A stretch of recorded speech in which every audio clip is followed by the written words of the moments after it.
Good afternoon, and welcome to today's Industry Week webcast, Implement Next Generation Cybersecurity through the Cybersecurity Maturity Model Certification. This webcast is sponsored by X0. My name is Adrienne Selko, and I am Senior Editor of Industry Week. Before we begin, let me explain how you can participate in today's presentation. First, if at any time you are having audio difficulties or slides are not advancing, simply hit the F5 key to refresh your webcast console. If you have any technical difficulties during today's session, please press the Help button to receive assistance in solving common issues. This webinar technology allows you to resize the presentation by clicking the Maximize icon or by dragging the lower right corner to enlarge the window. We welcome your questions during today's event. To submit them, simply type them in the Q&A window on the left side of your screen and hit the Submit button. We'll be answering as many questions as possible during the Q&A session that will follow the main presentation, but feel free to send in questions at any time. Please also be aware that today's session is being recorded and will be available on the Industry Week website within the next week for you to review. You'll be notified by email when the archive is available. On your console, the X0 logo is hot linked. If you want to visit their website during the webcast, click on the logo and a new window will open. It will not take you out of the webinar.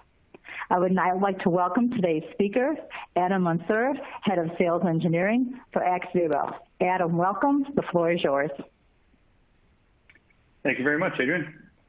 So today we're going to talk about the Cybersecurity Maturity Model Certification, but we're going to use it broadly instead of just focusing on manufacturers. This webinar can apply to any organization really that is looking to better their cybersecurity practices and try to defeat adversaries, compliance issues, and how to use this framework to do that. So when we think about applying, the Cybersecurity Maturity Model Certification, we're going to show you a couple things in this webinar. We're going to show you how to map existing tools to this, prepare for an audit, assess your own risk, and secure your organization. And by the end of this, we should be able to take a single audit approach, meaning we'll use the CMMC framework to do audits we were probably doing in the past, maybe for other standards or with other benchmarks. I'll show you how to create an acceptable usage policy that you can actually audit, the next generation thinking of how you implement a policy. And of course, help you communicate cybersecurity posture easily and avoid snakes, which we'll talk about in just a second. To do this, we're obviously going to need to adjust our thinking, right? Anytime we use the word next generation, there's usually some sort of model that we're adopting to the way we think about things. And the old way is probably something you're familiar with, right? Most people would design acceptable usage policies, usually in conjunction with things like HR policies. There's an IT policy. You probably know this as something in a file cabinet somewhere, right? It usually doesn't dictate procedures. It just says, what you have to do and not how you have to do it. Like, hey, don't leave your password on your desk. But there's not a lot of ways that you're auditing that policy, right? You also don't connect most of the time your procedures or your policies to an audit. Most people go out and just get an audit from a third-party vendor and say, hey, do a penetration test or go through some kind of, review of our security. And when you do enforcement, when you might be doing a great job, there's no real document or assessment of that per se, right? You're usually just sort of getting asked questions or pulled evidence at random if you do enforcement at all. And so the new way of doing this is to verify a lot of the things that you need to put in place and to have a little bit more structure, a process to how you take a policy, which shouldn't be written in the file cabinet. It should describe procedures that you can audit yourself against and apply enforcement, and then check the enforcement with evidence, right? And that's exactly one of the main tenets of why the cybersecurity, the CMMC, was really derived, was to try to get people out of saying there's a security policy, but having no way to demonstrate it, right? They were lagging behind in terms of actually accomplishing things for a lot of reasons, and that's why this was developed. So to help you understand why this objective framework can be used in any industry to really quickly identify gaps and help you close them, we're going to use an analogy, right? There's a lot of analogies we could have chosen, but the one we like is snakes and ladders, right? If you remember this board game, maybe from your childhood, if you're that old, or you've heard of this game, maybe on your iPhone, who knows? The goal of the game is to try to get to the end of the board by rolling dice at random. And a snake is something that if you end up on its head, you end up going backwards and not progressing forward. But if you hit a ladder, you can jump up, potentially 3 or 4 different levels, which can really help you accelerate in the game, right? Now, if we apply this to trying to get to cybersecurity best practice, a good security posture, there are a couple of pitfalls, right? There are snakes that can present a setback if you let them dictate your cybersecurity journey. And one of those snakes is something we call the adversary, the attacker, or famous hacks. We'll talk about why that can set you off course. Vendors can also set you off course, right? As well as your own employees. So it's going to be important to hear me out first, and there's a question period at the end to debate this. But the top 3 things that can sort of set you back are those, in our opinion. On the other side, we have ladders, right? These accelerators that we can use to quickly catapult forward, right?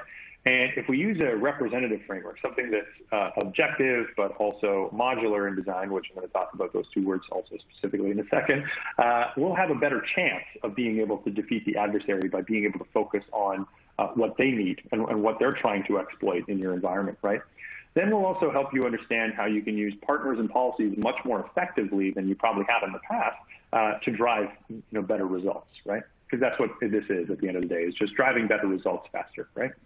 So hold on a second. You're going too fast. What is a framework, right? When we say the word framework, there are a lot of different interpretations of this meaning, right, of this word. And so when we talk about a framework, the CMMC is a set of guidelines, but it's organized different than other frameworks, right?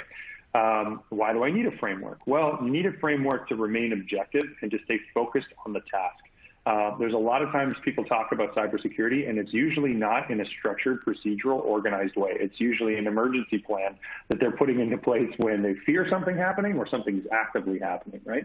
And we want to get away from that, right? You don't want to go to war not having ever practiced anything. You have to actually go through some of these things procedurally before these critical events, put a much higher risk of an inappropriate response, costing you more time and money.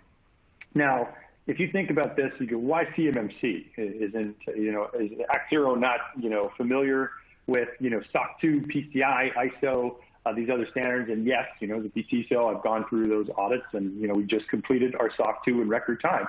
It's not that those audits, don't give you protection or aren't serving a very particular purpose. It's that we believe there's a higher standard in the more modern design of the CMMC that applies to those kinds of things that will really help accelerate, on multiple fronts. So do it once, write once, read many, like have it happen in one space and time, and then be able to deduplicate that effort. And so a lot of people also say, isn't something custom better? Couldn't I just hire a consultant, get them to design what my cybersecurity roadmap should be? Should maybe rely on some sort of director of IT's experience here to give us that arc to put the purview under them. The answer is no. These custom frameworks or these custom designs are exactly what set you behind the 8 ball, right? That puts you in a position where either the adversary or an audit or any of these other things can surprise you in terms of how far back you are, right? Which brings us to the snakes, right? Snakes, generally, in the context of this, aren't the fun animals that we see on walks and get scared of. They're the things that can set us back in our progress to better maturity, right? So they detract for compliance, right? They might stifle progress. They might make a roadblock for your progress, or take you down the wrong path and basically diminish returns down a particular avenue, right? And the top 3 snakes that we continually witness when trying to apply good security posture for companies is the adversary, right? The attacker and the attacks. The vendors in your community that are soliciting business and educating you with a lot of stuff that they do, and your employees, which honestly are trying to do more with less every day, right? So when you look at, how the CMMC avoids this, right, it gives you visibility, concrete objectives that explain what something is, how it should work, what auditing you can do to find out whether that's successful or not, right? So it's a lot more objective, it's a lot more evidence-based, it's almost scientific in its nature in terms of how it goes and addresses these things, so that you don't have a lot of subjectivity, you don't have a lot of misalignment with core goals, right? The other thing is that it helps you deviate, right? It helps you navigate the path to improving your security without having to look at, going start to finish in a potentially very arduous manner, right? So when we think about the adversary, this is a very popular one, right? Now, I don't think we can talk about cybersecurity without talking about the hacks of the day, right? Yes, they're getting worse. Yes, they have, a lot of press. They're starting to show up in mainstream news media, social media. When you look at the latest hack, typically the response from most companies is to say, here's a news story. SolarWinds breaches X, Spectre Meltdown breaches X, WannaCry breaches X. And with the popularity of the attack, how many systems they hit, or the severity of it, right? What could have been lost, company productivity, or information, or other new sources of espionage. There's obviously a lot that there is to digest in these, but that's usually one of the first times that an executive will come onto the subject and demand something of their team in terms of access and information about what's going on and how do we fix this, et cetera, right? And the truth is that headlines are not strategic advice, right? If you were waiting until the day that something got breached to overreact to it, and then you just humbly go about your day, then this is not a proactive solution. This is surface level. This is going to set you back, because if this is the only time you're having cybersecurity discussions is when something comes up in the news feed, well, then you're probably not having a structured conversation about how you're going to get better at a more repeatable frequency, right? And so when you look at it and you say, well, what is my progress going to look like, right? You might over-imagine what your own susceptibility is to it. Maybe you don't use the software, right? And maybe this is totally irrelevant, right? Our last point here is that you really could be focusing on something that takes your energy completely away from what you needed to be focusing on, maybe two-factor authentication or something like that, and focuses it on the hack of the day, the ransomware or the thing that you're really worried about getting. And that's not the way to defeat these kinds of things. It's to have a much more holistic approach, focus on the high-value things that the attacker is going to focus on, and that should keep you, safe. And we'll talk about how to accelerate that using the framework. The next snake is vendors, right? I'm going to talk about, how you can't honestly trust anybody, including, X0, when it comes to putting, a problem in front of you and telling you that they're the solution, right? Basically, vendors chase problems they can solve, right? If you look at the graphic on the right, I'm not sure if you can zoom in on that. That's a smattering of what's possible to buy in cybersecurity, right? It's an idea of the landscape. And when you think about how to parse out what you need from that list, right, and you do it by category, even between vendors, it can be very, very difficult to decide whether or not you're objectively getting value that you need at that point in time to increase your cybersecurity posture, or if you're simply just hearing a novel approach from a new vendor, or a next generation security combination from a larger vendor, and honestly just getting lost in parsing this out, right? So when you think about how to focus, you need to be able to take an objective look at everything and have different ways of deciding what you do next, right? When we focus on a vendor, or we listen too much to a vendor, or at least don't put them through an objective framework, we have no idea whether or not we're doing this. And we're not trying to replace procurement processes and RFPs with something like CMMC, because that's really just guiding you on to what your company needs to do next. You can still create all kinds of evaluation matrices once you decide you need a vendor. They just shouldn't be dictating for you what your cybersecurity strategy should be, and basically, pumping a lot of information at you to say you should buy this next because you may have forgotten something very key behind you. Lastly, and this is a tough one, right? No one ever wants to think about their employees in the context of anything other than doing right by the business, right? And we're not trying to suggest that they're, in some way, got the dubious, insider threat to them. But the employees that you use to superhero your IT, right? You can think about, you probably close your eyes and imagine these people, right? These hardworking, stay up late, never say no, always on superheroes that are doing everything to enhance what the systems are doing, and trying to pull as much information that you request when you need it, and getting things up and running and keeping them up and running as much as they can. These people cannot do everything, right? The framework is very clear about how to organize the company for separation of duty. They can't audit their own work. They shouldn't feel like, they're being penalized if they are audited. They shouldn't, feel like they have to be the 24/7 incident response for your company. There are a number of things that help you structure your organization correctly that are built into the framework that doesn't force you to, A, have to take the advice of the employee who has to, frankly, deal with priorities and just say, well, I don't have time for that. The reason we don't have backup is I don't have time for that, right? And so, you're going to need to be able to calibrate when they're hitting a wall, when they're, contributing to something, and separate their duties by principle so that you don't end up with, these scenarios where the reason that the company had, such a high risk issue is because we were just simply strapped or overburdened with time and resources. And so, it's also important to understand that when an employee runs up and says, we've got this amazing thing about this new technology, that you need to understand that there are no silver bullets here. There are no magic bullets. There are no, one-size-fits-all security programs that are predicated on one technology. If there was, we would all work at that company in cyber and just make sure everybody bought it, right? The truth is that there's a constellation of things that have to be done from people, process, technology that are going to have to be in place and to varying degrees in order to stop the adversary, in order to stop the attacks we're looking at every day.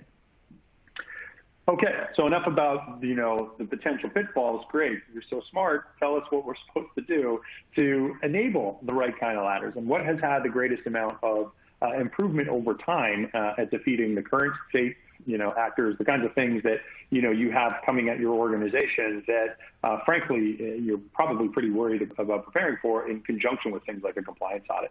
And, the things I'm about to say may sound like they're just, paperwork in your way, but they really help guide your actions in a way that makes sure you focus on the right thing. And so I really want to stress that this isn't just, an ability for us to drop off collateral for you. This is the hope that we have that you will understand your security posture as quickly as possible and make decisions, informed decisions on this. And so when we talk about the ladders, one of the first things that is going to help you augment is, a well-written acceptable usage policy template, right? One InfoSec policy, one policy that defines the kinds of practices that you're going to put in place with the modern technology you've likely already bought, right? And we'll talk about that in just a sec. The other thing is you're going to need to self-assess. The people that you're doing business with today, the processes and the tools that you bought and try to administer today, they're something that has to be assessed, right? And rationally and with evidence. And so doing the right kind of assessment will help you. And so, the CMMC assessment, of course, with a couple of other mappings are going to help you get to the third bullet, which is how to build a specific plan. What are you going to do next? And this is a problem that all directors, CIOs, IT admins have, right? And the question is simple. How do you know you've done enough cybersecurity, right? Sometimes you have them say, well, it's because I haven't been hacked, right? It's like, that's circumstantial, right? That could be, anybody at some point in time is not hacked, or at least they don't know they're hacked. But that's no way to treat, an emergency, right? You have to plan and prepare it properly. The other thinking is, I'm done when I reach the end of my audit. I'm done when I reach the end of whatever risk profile I had. Somebody came in and told me these are bad things, I'm going to do them. And we'll talk about that. And these are not, they're good answers, I guess, if you need to come up with an answer, but they in and of themselves don't talk about the process and how mature you are in the process and how you're augmenting over time the cycle of having to apply cybersecurity into your IT thinking. And so by the end of this webinar, hopefully we've given you the assets and the ability to at least answer that question, right? So let's look at the policies, right? What does a well-written policy look like? First, it's going to capture modern use cases, right? Most policies probably talk about printing. They probably talk about, passwords. They don't really talk about the stuff that you probably came into the pandemic doing. I don't know many companies that immediately during the pandemic immediately revised their acceptable usage policy and then dove right into applying it. Maybe a few, right?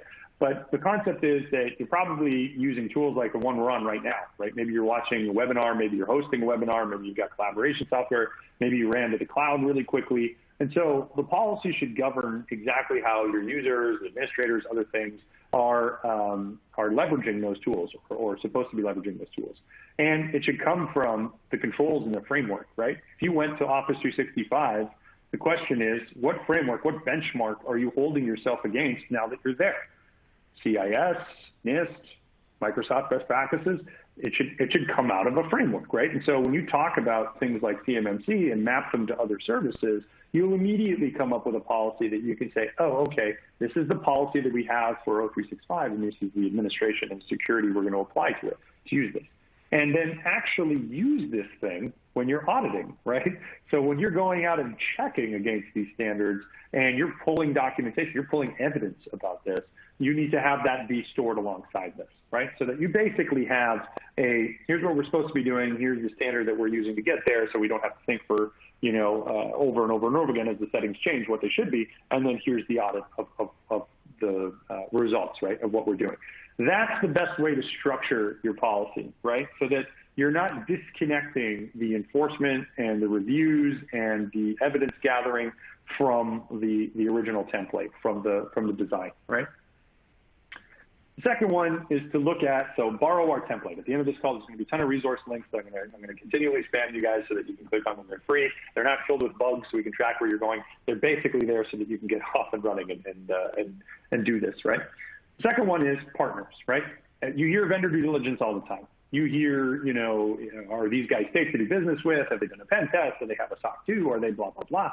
And the concept here is that that's great, but are you continually rating their own cyber capabilities that are potentially contributing to yours, right? This isn't necessarily a due diligence question that's simply about auditing the customer, auditing your potential software vendors. But if you're looking at security vendors, they should absolutely be delivering to one of these designs, right? Or the software you bought plus the people who are administering it should deliver to this design. And so when you look at CMMC, it's very, rote, it's very specific about what to put in to a tool to make it successful at various levels, right? And so understanding your current state and then leveraging this to audit people you're already doing business with, or if you're shopping for an MDR provider, a SIM provider, a vulnerability scanner, or whatever, you're going to be able to check capabilities against them as well. So this self-assessment helps keep you informed about where you're at. This is the simplest communication tool I've found to date for understanding what your cybersecurity posture is. There's a lot of other frameworks out there, ISO, PCI, CIS, NIST, PIPA, HIPAA, right? You can come up with a lot of these, NIST 852, you can come up with a lot of these things that are a pile of controls, and they don't give you a decent understanding of necessarily, I'm this percentage, I'm that percentage, I'm level 1, I'm level 2. They don't give you that kind of simple terminology to communicate with people what you're doing next and why, right? And they don't give you any options, right? It's usually just categories and a list, right? So this really helps you, understand what your partners can do for you, be specific with them, be objective with them, and not have vendors or your employees or somebody, like the adversary dictate that, if you didn't read the SolarWinds properly, you would have a quick patching tool. And therefore, thank you for reading the SolarWinds article. You now have a patching tool. Your life is better, right? It's not going to keep you secure over a long period of time, right? Which brings us to the next point, right? How do you implement this? How do you use this, right? The reason that we've mapped this CMMC to other things, like the MITRE framework for attacks, and give it a low, medium, and hard in terms of how hard it is to actually do the thing it's asking you to do, is to give you options, right? So when we've got a standard like this, putting it into action is the next best thing, right? The next thing is the thing you have to do next, right? So by allowing us to map in these various ways, we can map by category, risk, or complexity, right? And that's very important. The default way of managing CMMC without this template is basically to just go through the levels, which is a broad application of multiple categories and difficulties mixed in there a little bit, but it doesn't give you a lot of options. And I'm going to show you why the options make it easy no matter who you are in the next slide. So with that said, take a look at our tracker. Again, I'm going to give you the links in the resource page. Again, there's the tracker should be the project plan, right? Now, how to structure the project plan, right? Let's say that you're listening to this webinar and you are the IT director of a retailer, and you've stayed with me to this point because you're hoping you'll find yourself somewhere in here and say, okay, I don't know what CMMC is. Nobody ever told me about this, but Discover Card and Visa are breathing down my neck about this or maybe Wachovia or somebody, I need to do PCI, right? So, how is this relevant to me who does PCI? Why should I care? I don't want the retailer to go down. That's definitely not what I want to have happen. But I need this compliance dealt with. Am I going to be off track? Am I doing more than I should, right? Second, persona here. What if I'm an IT manager at a manufacturer, but I've been hit with ransomware? How is this supposed to help me, right? I'm very focused on this one strategic weakness that we have, and I need to make sure I don't have, this vulnerability, this issue ever happen again, right? And maybe you're a CIO at a financial institution, a small bank, credit union, whatever, and you want to demonstrate to your investors or other, stakeholders that you have good cybersecurity posture and that you are improving over time against not what the compliance community says, but what the best possible version of cyber could be so that you don't get hacked, right? And so we're going to show you now how you use the CMMC and the tracker that we built to try to address that using different ways of applying the same set of controls, right? Different choose your own adventures. So if you go through the audit, let's say that you are the PCI IT director from the retailer, right? Take the template, and then you'd have the ability to filter it for a path that is correlated to PCI. So you do all your PCI stuff first, and then when you're done your PCI, job well done, you can move on and add more to the cybersecurity improvements than PCI offers by looking at the mappings that we've put together for CMMC against PCI, doing all that, and then finding the stuff that's missing, right? Looking at the categories that's missing. So you're improving beyond PCI. So you met PCI first, you did one audit, you did all the stuff in PCI, and you can keep going with the rest. The next person, right, the IT director at the manufacturer got hit with ransomware. Remind you about him.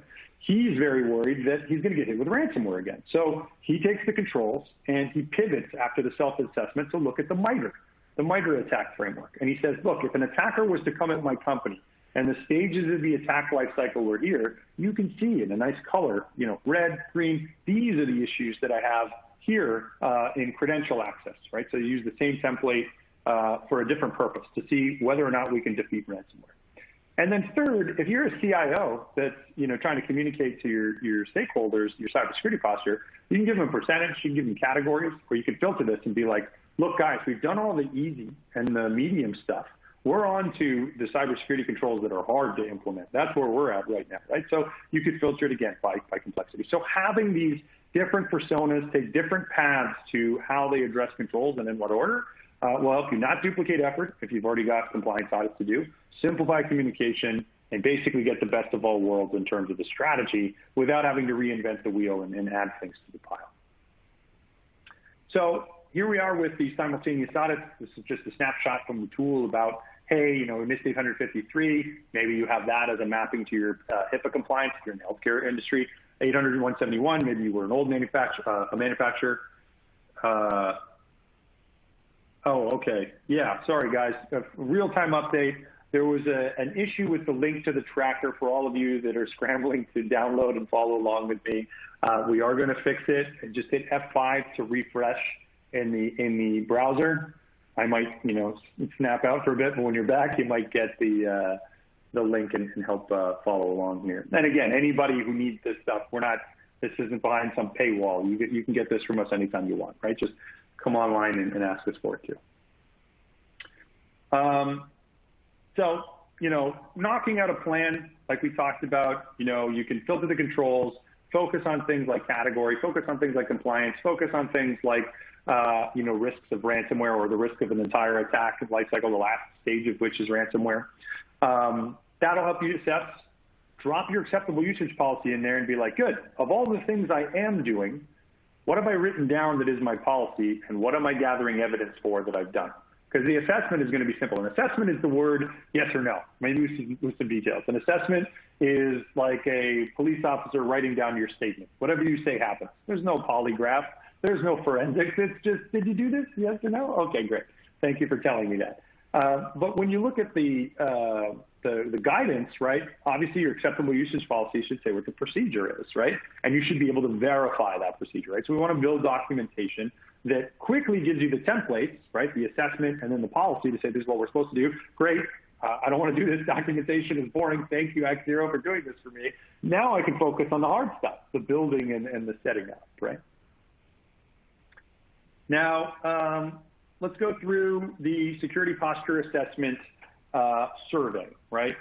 So we haven't just given you the templates and the toolkits. We understand that people are busy, and I really appreciate everybody who's joining this webinar. I hope you can stay and ask questions. If you can't and you have some time, we've implemented a much more abridged, shortened version of this, right? By taking all those categories from all the controls and all the things we do in the assessment, and we made a 10-question survey, right? It's at hack0.ai/maturity. And if you go there, or just to our homepage, it's literally one of the first, looks like a bar graph on a neon bar graph in the first middle of the page there. You're going to be able to, in 10 minutes or less, right, depending on how fast you can click a radio button, get the security posture as a leading indicator. So without answering all the controls, you can knock that out, find out where you're at, just with this little online sort of calculator, right? And that way you probably, can save yourself the arduous nature of taking the time on the assessment if you don't have it to give just yet. You can use probably a limited set of the overall scope of maybe you don't know every firewall rule you put in place. And so having the knowledge can be, a little bit more cursory, a little bit more summarized in your approach to how you answer this. And you don't need all the people, right? So I would suggest to do this and basically to recap, right? Choose the cybersecurity maturity model certification, not just if you're inside the manufacturing space or the defense space in the U.S. Use this as the new standard, right? The new goal for you to reach. Do the things that are in this, and you will be able to pivot to adapt to new types of attacks, new procedures by sticking with the program and moving deeper and deeper into the configurations and the procedures that will keep you ahead of the curve, right? Adopt beyond the policy mentality, meaning don't write it and throw it in a drawer. Your policy is a procedure that should guide your audit and enforcement, and then circle back to evidence gathering so that you can constantly be reiterating on a cycle, right? Instead of, we never review our policy every year, your marching orders are that is the policy, that you are going to do this through a regular pace throughout the year, right? Avoid the concept of indexing on vulnerability news, adversary news. People could be in your environment because you have a weak password for somebody that used the same password on LinkedIn, right? You don't really know necessarily that the article is going to relate to you. The vendors are great, right? They work tirelessly to build great software for the teams to use or outsource ability for you guys to cheaply do something that you probably couldn't do yourselves. But again, use an objective framework to find out if you need this stuff, including evaluating us, right? When it comes to things like employees, everybody, the whole company is always employees, and these people are working tirelessly to make all the changes the business needs, especially in the last year or so, come true. This isn't a knock against anyone. All I'm saying is that if you have a focus, an objective focus, you will not fall prey to IT superheroism or time resource constraints or Chicken Little problems that come at you when certain things aren't functioning or are too arduous for one person or even two people to handle, right? Looking at ladders, these policies designed by professionals over years of research. I mean, it's there to secure the U.S. industrial base, right? To secure the defense program. It's a nation-state program to help the U.S., right? And so, it's developed with a lot of thought in mind that people are really busy, and this is a hard thing for small businesses to do. Leverage the policies, leverage the tools that we've given, identify what your partners can do for you, and then build a project plan that allows you to show progress. Do small things in short increments as much as you can, and make sure you understand when you're doing something hard that it's okay to step around that so much as you understand the risk of moving to a different topic, right? The resources, again, templated policies, the security maturity survey online, the tracker, which is the self-assessment, the project plan, and the mappings, right? It's all in one document. And then you have an acceptable usage policy, just a template for you to kind of map out the things you're doing, cut and paste out the things that you're not. And then, of course, a playbook on what it is that we're talking about. So if you need more detail on why this is a modern approach, if you still need to sell yourself, if this webinar didn't sell you, this is another document we put a lot of time and energy into to make sure you understood why this is so valuable to do right now, right? And why this isn't a, end of 2021 audit requirement. This is a first quarter of 2021 understanding of where we are with the cybersecurity program. So I beat a dead horse here. I'm going to just ask that if you don't have questions, but you do have the time, hit that maturity model survey online, download the resources, self-assess, and see how this can map for you. Questions?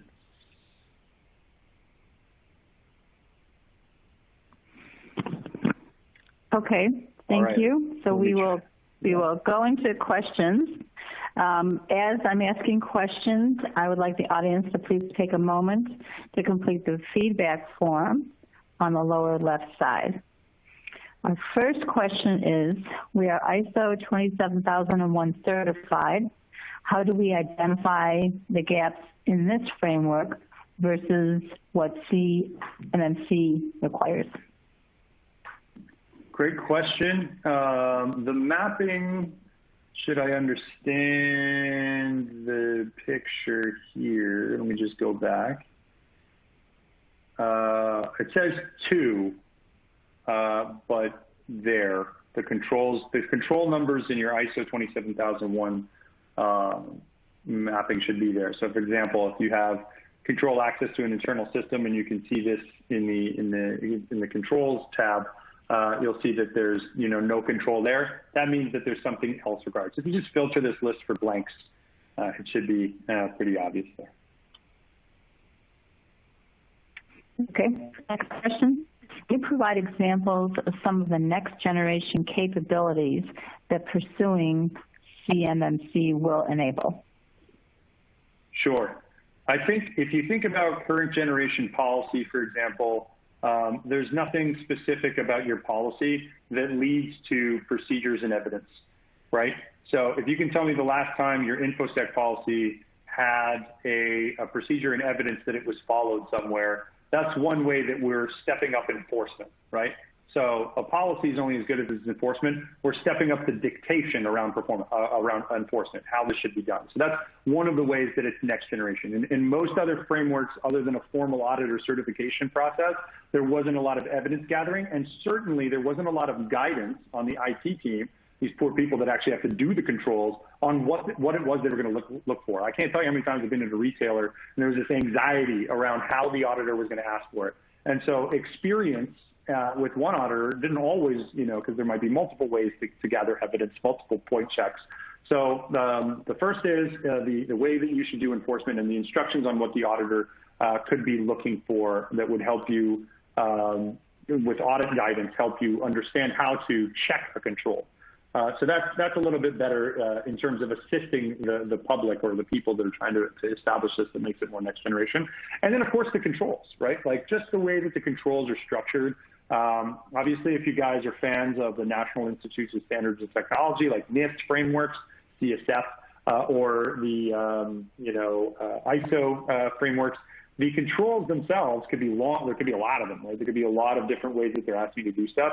But when you think about how much focus there was when those standards were written on the internal network, the data center, things that you were protecting before, and not, what kind of SaaS due diligence do you have? What sort of software configuration guidance should we have? What kind of tactics and techniques of attackers do we need to be understanding when we implement log management, right? Like they would say, thou shalt have a SIM and review the logs for, admin failure and success.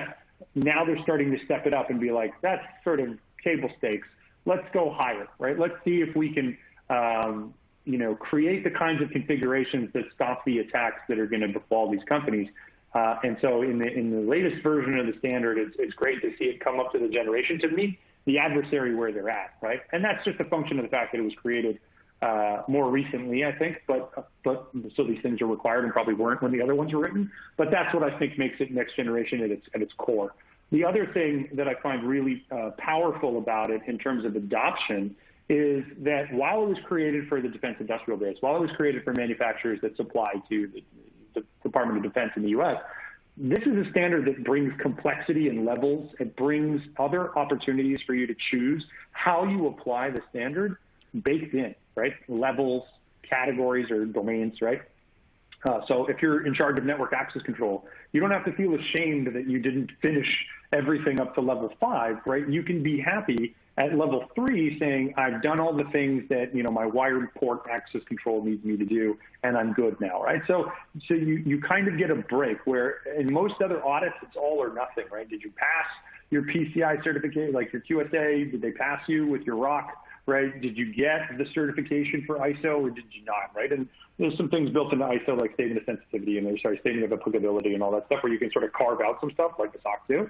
But generally, the idea is that you have a lot more paths to success and completion earlier, right? Like you have levels that you can complete earlier. So you don't have to be all or nothing, 400 controls or you didn't do it, right?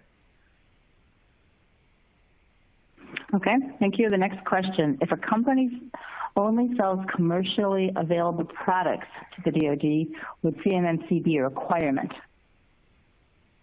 So the people that are going to let you know whether you should get CMMC are usually your customers. There's a wonderful organization called CMMCAB.org who can give you the kinds of guidance for this. As people go through the audit program, which is the thing that trains the people that will one day become the auditors that actually do these assessments and then give you a certification, which will probably happen likely for level 1 auditors before the end of the year. There's not a lot of experience that you can get from your peers. And so organizations like this are the best to tell you whether or not you should do it. Now, if you only resell products to the DoD, right? Like you sell Microsoft Office to them and you're just a value-added, I'm not going to say just, I don't want to marginalize anybody's business. If you were a value-added reseller, and I worked at one and I loved it, the idea is that your customers will dictate whether that's a requirement to do business. Some companies, if you supply to Lockheed, who knows if they're going to turn around and say, absolutely every one of my suppliers, regardless of what it is, if you want to sell us anything, just to give us a pass-through deal, you're going to have to be CMMC 3 compliant. They're the ones that are going to enforce it. So it depends. When you say the DoD, in what part of that supply chain are the vendors asking you? And you'll see it in the RFPs, frankly. You'll see it in these vendor of record qualifications. You'll see them in these reviews. You'll see them in contracts, right? That's typically where you're going to get a lot of that guidance. And to know if you need to do it, right now the body of choice is the one that's certifying the auditors. I think as more auditors actually come online and more RPOs, registered provider organizations, come online, not just C3PAOs, which sounds like a Star Wars character, but is the organization that audits. Once they start certifying bodies, you'll see a lot more of them give you the kind of advice on webinars. But until then, CMMCAB.org, you can hire, I think, like a guest speaker there for $1,000, or use an RPO to give you that guidance. But you'll see it in your contract. That's the number one place to find this thing is in your contracts with your customers. So ask your customers. Okay, if we are using O365, do we need to implement Azure AD in order to be compliant at level 3? So if you have O365, it's important to understand that the backing software behind it for identity is Azure AD. If you go to your admin, and I forget the URL, you'll kind of recognize if you're using O365, you already have kind of Azure AD, right? Azure, the name, explains that you have a lot of other hosting services underneath it, right? And when you think about the Azure infrastructure and the O365, if you're in O365, you have kind of Azure connected to it in some way. The practices, and this is where you'll find real value if you go to, and this is specifically a CMMC question, around assessment guidance. So for example, there may be assessment guidance on disabling accounts when they're not used, or recycling passwords at a frequency of X days, right? Or having a timeout, session timeout, right? That is a very specific system question, right? Like, is it on my workstation? Right, so now you have the question of where does this apply? Is it on the workstation? Is it on the server? Is it on the cell phone? Is it on the cloud software that I bought from O365? Maybe Salesforce, maybe, Okta, whatever it is, right? And so, look at the audit guidance, right? That's going to tell you for those specific controls what you need is evidence, and then you'll know whether or not you have to apply it everywhere, right? Because, for example, maybe you have another partner website that doesn't necessarily need to be there. Okay, this question is, are you saying my existing policies, InfoSec policy, and acceptable use policy should change to address CMMC? Well, certainly if you want to address CMMC, they're going to request, if you just filter our tracker by documentation, they're going to tell you what your policy has to have in it, right? And your policy will have to have not just information about, but information about procedures. So if you filter the list for documentation, you'll see all the categories that are going to be in there that need to show up in your acceptable uses policy. So if they don't today, if you want to be CMMC compliant, and the control levels will be there too. So if you want to be level 3 compliant, you'll see which documentation controls apply to that. But yes, we are suggesting that, CMMC is suggesting that, and the tracker should identify what your policy should have just by filtering on technology and then documentation. It should tell you that.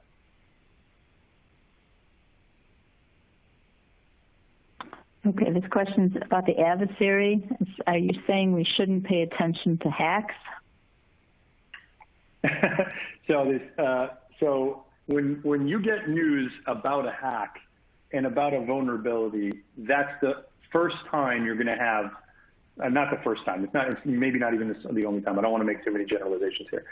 What we're saying is that it is a problem if you do not have a cybersecurity conversation until one of those emails comes out. If you can't tell me what the next cybersecurity problem you're working on is until one of those things come out, then you've fallen for the snake, right? Because you're in a false sense of security before you get one of those news articles or news headlines, and you're not progressing on a regular frequency, and therefore you're at an increased state of risk.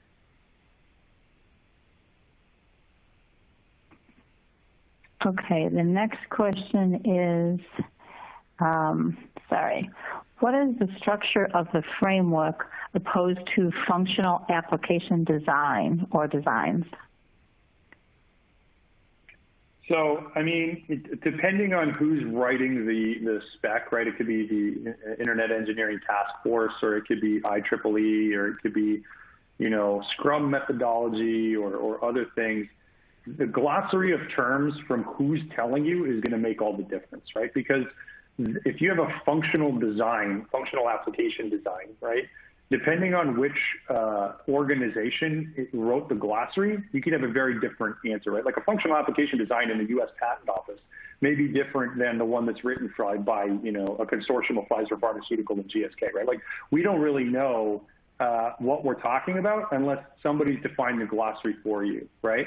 So the word framework, as it's designed by CMMC, right, the people who wrote it, CMMC, I think it's AB, like alphabravo.org, it will give you links to the originator, the people that designed and built that framework. So when they say the framework, they mean the document that lists the controls and its layout and all the levels and control numbers and categories and domains that they've defined within it, right? Because they have their own maturity model, right? Their own rising scale of documented versus optimized and all these other things. So when they say a framework, that's what they mean, right? When Microsoft says the .NET framework, they mean something else. And if somebody's saying functional application design, it could be something different.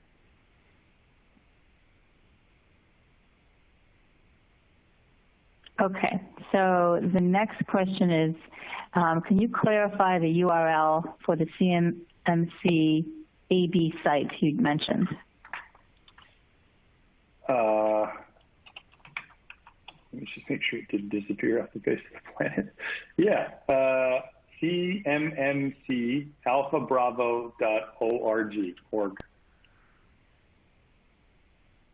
That's it. Okay. Now that's a body by the. I'll just double down on this, Adrian, just for a sec. The idea that you have, this org set up to guide you through where the standard is at and where the practitioner and certification exams and RPO and stuff is. That's it. It's trying to be a collection of people to basically create a single source of truth for the information within this. Okay. Okay. So This question, how long until CMMC compliance becomes a requirement? I've heard anywhere from 1 year to 5 years for full implementation. Well, okay, trying to tell you the path. And this is the kind of thing you can sort of keep track on cmmcab.org, right? Sign up for their newsletter. They'll tell you kind of the heads up, right? So if you think about the order of operations, right? In order for it to be a requirement that you have the certification, that's one thing. But other companies, before the certification is, able to be issued, which right now, if you want to get certified at level 3, you can't, right? You need an auditor and all that stuff to do it. You may get a question from your customers, right? Maybe it's you're a supplier to a big defense contractor and they need you to be compliant. So they'll ask you with their own, ExoStar portal or whatever, right? Spreadsheet, whether or not you're compliant. They might control their own assessment. So when do you have to be to keep the contract, right? And to deal with the enforcement? You could be asked earlier than the end of this year, right? But the order of operations is that they have to train the auditors have to be at a certain level, and then they can dispatch those auditors to go create these certifications and submit them back to the org to issue the actual certificate, right? And then you're compliant, right? Then you're certified, right? Because it is a certification. There's a piece of paper you're chasing at the end of this. So you will hear a mixed set of information about when it's happening, because this has been a long time coming, right? DFARS and a number of other institutions, NIST 800-171, if you guys remember that, would have all kind of been the precursor to what is now sort of the standard, the audit guidance that's been issued. I can't give you exact dates because I forget them, but recently, right? And then the idea that you have certifications being issued to auditors that are going to basically descend on everybody to certify them. And then I think you're going to have a supply and demand problem, right? There's tens of thousands of these organizations across the U.S. and elsewhere that need the certification to do business with the largest company, right, which is the U.S. Fed Gov. And if you have this expectation that you're just waiting around until something happens, people can pull the trigger on asking you to do this as a customer earlier than the certification is. So no time like the present, but I'm not one of those people to exaggerate, right? It's not live as a certification now, and you couldn't get one if you had money. So, you're on a best effort basis, but they're making that best effort actually get rewarded by telling you what the auditor is going to look for and what they're training them to look for. So you're not wasting time and energy doing things and then unaware of how it's going to affect you on audit day. Okay, this question, how does CMMC apply to security breaches or incidents? It's a good one. When you look at how the tracker could be mapped, one of the things we tried to do was take MITRE, if you guys are familiar with that, MITRE, and we used that as a framework to understand the attack kill chain, or the life cycle of somebody coming into the environment and breaching it. So when you look at cybersecurity controls, typically there was a vacuum, a gap between what the control was asking you to do and what threats you actually face, and how to prioritize those two jobs you had of staying safe and what most people see typically is doing paperwork, right? But if you basically map them together, you can start to organize and say, okay, paperwork, not going to stop me from getting ransomware, but application whitelisting, blacklisting, going to help me at this particular attack lifecycle. Network segmentation, going to help me here. Credential control, right, and credential MFA control, right, going to help me here. So you understand what the attacks and the breaches, the incidents that can compromise your networks and systems are up to in terms of that framework, the MITRE framework. I hate to bring another framework in at the 11th hour, but MITRE can do to compromise you. Okay, and so this one's going back. Sorry, go ahead. Nope, no problem. This one goes back to the beginning when you were talking about employees being part of the issue. The question was, why have employees if you're not listening to them? It's a good question, and it touches on a very specific way of interpreting the statement, right? I am by no means telling anybody to ignore the talented people that work for them that obviously have a lot more context than some guy on a webinar. But what I'll say is that there is a need for those people to deliver on their existing tasks. They all have objective key results. They all have key performance. They all have performance reviews. They all have families, and they all have systems that they manage and know how to manage. And there's going to be a comfort zone to so many things that they do. And they shouldn't be expected to have an answer for every single question, right? There are a lot of people that research this constantly. And there's a lot of, almost showboating of knowledge around this topic that tends to get in the way between the vendor, the employee, and the concept that you have other risk priorities, right? So you want to be able to sort of lay it out objectively and calculate and calibrate how much that employee is contributing, right? Not because you're there to review their performance with this, but because there's a separation of duty that prevents a lot of the assessment of the work being done by the person who's doing the work. And also the concept that I've rarely seen an IT organization that can deliver to what CMMC is asking at those levels with a single person in IT, right? They either need a partner, or they need additional hands, or they need additional tools to sufficiently protect against the kind of adversary that's going to put them back if they don't, right? So help your employees is probably a better way of thinking about that statement, but certainly objectively compartmentalizing the time and energy involved to do that. That's why we turned it into a project plan, so that people could see with one person it would take you 6 years to do this or something. Like you could see how far the timeline throws you out, and just try to get you level set on resources so that you're not asking too much of your employees. You're not, only asking them what they could do for cybersecurity, and they can kind of give you a little bit because you're already sort of taxed, right? Okay, so the next question is, can we get a little more information whether all other firms are addressed by CMMC, or maybe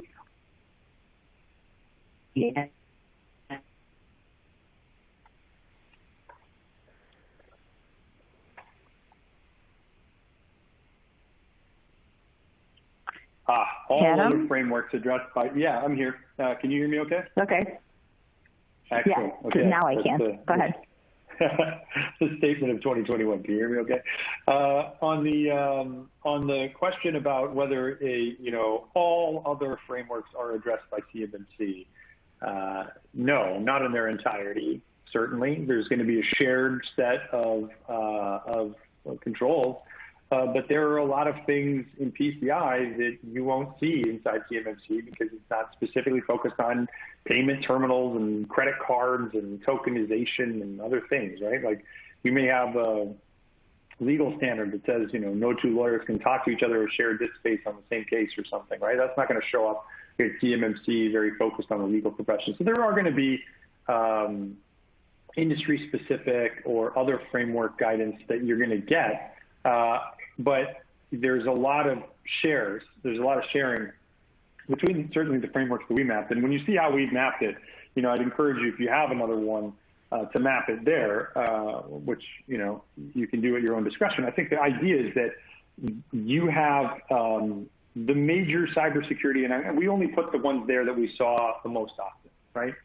So if you've got another framework, it's certainly not every framework, and it's certainly not every control, and it's certainly not a superset of every possible thing you can do in cybersecurity. For example, they might say, hey, I've got a standard that says you should maintain good software configurations. You go, okay, great. What does that mean? And then you might want a benchmark from somebody like CIS to be like, a good software benchmark is from CIS, right? So they're not going to give you the settings for Office 365, but for free, you can get it from CIS and then just plop all those in when you say, here's my secure configurations for all the software I have. And if you have the software inventory, you know what software you have, you know what I mean? So there's a chronology there, and there's a scope there that isn't everything in the world, but certainly many of the majors are mapped within this.